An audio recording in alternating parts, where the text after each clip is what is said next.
Bismillahirrahmanirrahim. Assalamualaikum warahmatullahi wabarakatuh. Halo sahabat semuanya. Di video ini kita akan membuat podcast Islami yang berkonsepkan Sirah Nabawiyah. Buat teman-teman yang belum tahu apa sih Sirah Nabawiyah itu? Sirah Nabawiyah adalah kisah kehidupan Nabi Muhammad SAW yang berisikan kisah-kisah kehidupan inspiratif.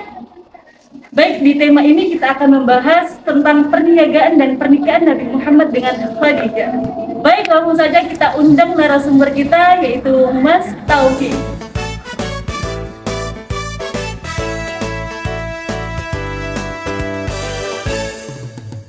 Sebelum kita mulai, saya akan menyapa terlebih dahulu. Assalamualaikum. Waalaikumsalam. Gimana kabarnya? Alhamdulillah baik. Baik, di sini kita akan membahas tentang perniagaan dan pernikahan Nabi Muhammad SAW dengan Khadijah. Sebagaimana yang kita ketahui bahwa beliau merupakan nabi terakhir yang dimana kisah beliau itu memberikan banyak pembelajaran di setiap lini kehidupan. Baik, di sini saya akan mengajukan beberapa pertanyaan kepada Mas Taufik. Yang pertama yaitu bagaimana sih perjalanan bisnis kedua Rasulullah SAW ke Syam? Mungkin bisa dijelaskan. Jadi gini ya, perlu kita ketahui. Kita tarik dulu, kita mundur sebelum. Jadi Rasulullah itu dulu waktu sebelum jadi Rasul yang di mana beliau berdagang itu bersama ikut paman. Sama paman itu beliau belajarnya malah kecil bermanfaat gitu ya. Kemudian bisa ada gitu atau sebelum. Jadi pengen ikut. Padahal masih anak-anak, masih bisa remaja. Yang dimana waktu itu sempat tertolak teman-teman pamannya yang Muhammad. Nah, kita mau bisnis jauh nih, mau siapa bawa anak-anak kan saya. Dan kemudian tapi Nabi Muhammad kerengek nih, pokoknya pengen ikut, harus ikut bisnis. Akhirnya paman lah bertanggung jawab atas berangkatnya Nabi Muhammad ke Syam. Dan kemudian ketika sudah dewasa, Nabi Muhammad sudah punya bekal dalam bisnis. Kalau remaja udah diajak sama bapaknya, waktu dia besar.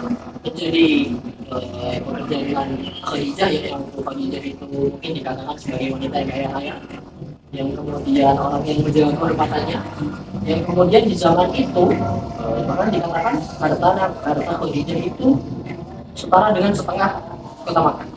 Jadi saking kayanya, saking hebatnya wanita yang bernama Khadijah itu. Nabi Muhammad bekerja bersama Khadijah. Kemudian diutuslah Nabi Muhammad oleh Khadijah untuk mendagangkan dagangannya Khadijah ke Syam. Kemudian berangkatlah beliau bersama dengan utusannya Khadijah ya, bersama dengan Nabi Muhammad juga untuk mendagangkan dagangannya Syam.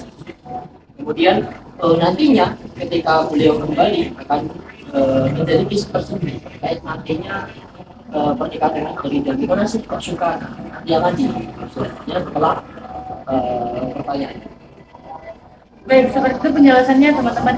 Baik, pertanyaan yang kedua, apa sih yang membuat Khadijah itu bisa menyukai atau tertarik sama Nabi Muhammad? Jadi terkait pernikahan ini mungkin masuk dengan pernikahan nantinya dengan Khadijah. Jadi tadi ketika Nabi Muhammad berdagang di Syam, kemudian bersama dengan Maisarah ya utusannya tadi, Maisarah namanya, itu melaporkan kepada Khadijah sebagai bos ya Rasulullah. Gimana Nabi Muhammad di Syam? Ketika berdagang di Syam, Maisarah ini menemani full baik dari kehidupan Nabi Muhammad di ketika berdagang, kemudian ketika menjualkan dagangannya, kemudian bagaimanapun Maisarah ini saksi gitu. Dan kemudian melaporkan kepada Khadijah. Maka Maisarah melaporkan bahwasanya Nabi Muhammad ini orang yang sangat jujur dengan atas apa yang dia lakukan, kemudian orang yang sangat baik atas apa yang dia lakukan, segala perdagangannya, segala semuanya dilakukan dengan baik, yang dimana mungkin Maisarah melihat tidak ada di orang lain sifat ini kecuali di Nabi Muhammad. Walaupun sebelum menjadi nabi, ini sebelum jadi nabi, tapi kita menyebut nabi saja tidak apa. Walaupun sebelum jadi nabi, jadi Nabi Muhammad ini dipandang oleh Maisarah, yang kemudian Maisarah melaporkanlah kepada Khadijah. Nah, kemudian Khadijah ini meminta rekannya namanya Nafisah ya, untuk bahasanya melamarkan.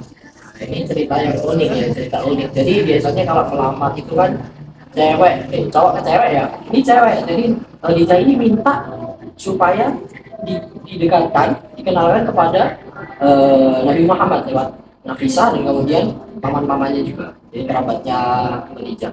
Dan disiapkanlah kemudian maharat-maharatnya yang lain. Tapi sebelum itu, jadi lewat laporan tadi lah yang membuat Khadijah menyukai Nabi Muhammad. Jadi Maisarah melaporkannya itu, kemudian Khadijah merasa tertarik atas apa yang dilaporkan. Kemudian maka memintalah untuk didekatkan. Jadi kalau ta'aruf itu lewat Nafisah, ini murabinya itu Nafisah inilah lewat dikenalkan, yang kemudian dikenalkan.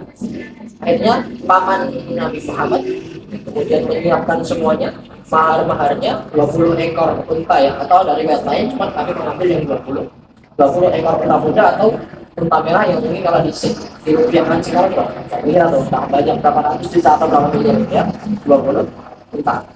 Dan kemudian waktu itu menjadi sebuah kehormatan tersendiri di mana seorang Nabi Muhammad ya, walaupun umurnya masih 25, kemudian Khadijah sudah 40 tahun, tapi mungkin karena sifat Nabi Muhammad yang mungkin sudah dewasa, terlihat matang mampu untuk menyamai Khadijah yang masih bukan masih ya, yang sudah mencapai 40 tahun. Maka ini bisa sendiri dari gimana sih kok Khadijah suka yang kemudian menikah dengan Nabi Muhammad.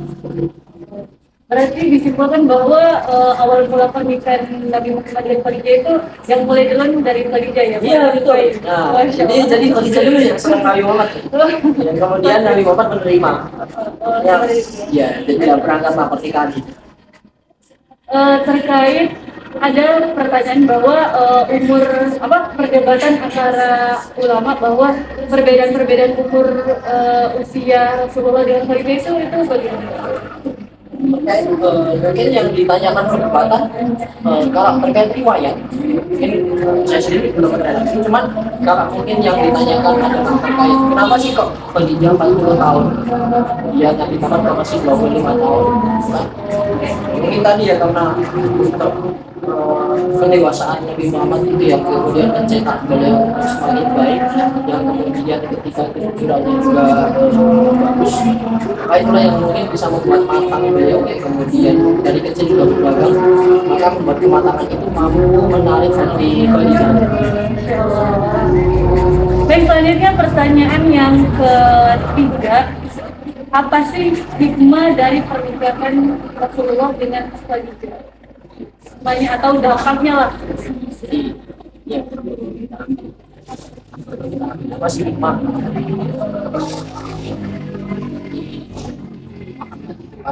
seorang nabi yang kemudian Khadijah itu seorang pebisnis, maka seorang nabi butuh bantuan jika mendakwahkan agama Islam ini supaya dakwahnya bisa lancar, maka butuh seorang pendamping yang mungkin dikatakan matang pikirannya, dirasa dia tidak hanya segi usia tapi juga mentalnya, emosionalnya, egonya, semuanya mungkin perlu dipertimbangkan. Maka hikmahnya inilah kenapa dipilihlah Khadijah yang dia wanita yang menjaga kehormatan di masanya, yang kemudian juga pedagang yang terkenal di masanya, maka bisnis itu kan mempunyai sifat yang dia mahal ya, akan dengan segala cobaan yang dia nanti menguji di mana jatuh bangkit, yang kemudian dia juga mampu mengekspansi di namanya bisnis itu kan, mendirikan cabang sana. Maka dakwah ini bersama juga mengekspansi. Maka inilah hikmah yang kenapa diambil Khadijah, karena Nabi akan mendakwahkan agamanya yang untuk kepada seluruh masyarakat sedunia, yang dimana sifatnya adalah berekspansi. Maka kalau dia tidak berdagang, maka dia tidak tahu cara untuk mengekspansi. Gimana cara dia memperluas agama? Gimana dia cara memperluas dagangan?